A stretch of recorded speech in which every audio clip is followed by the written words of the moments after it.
When I'm craving a spicy chicken sandwich at home, this is my quick and dirty method. Let's start by making our sauce, which is 2 tablespoons of regular mayo, along with 2 teaspoons of a Sriracha style hot sauce and a crack of pepper. Give it a nice stir up.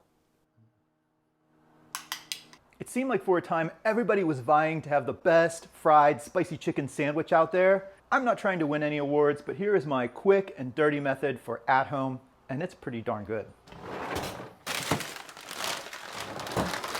And I simply call this my quick and dirty method because I'm using frozen, pre-cooked chicken tenderloins. It's a time saver. The conventional oven is probably the best way to heat these chicken tenders back up, but I actually am usually in such a hurry, I go for the microwave method, followed by a trip to the toaster oven to crisp up the breading on those chicken tenders.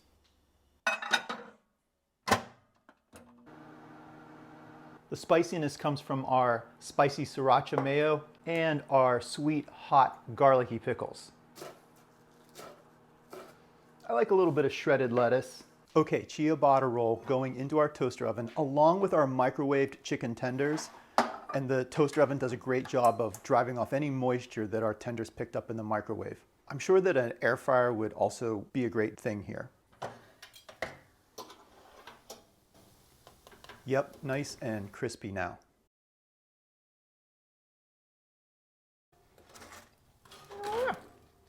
Okay, time to build our sandwich. A little of our Sriracha mayo on both sides. And on the base, I'm going to put our shredded lettuce. Place our chicken tenders. Of course, a few of our pickles. I think just one more. You're too cute. I need to eat you now. Oh my gosh. Cannot wait to dig in. Yummo. Oh. That beats a drive-through, for sure.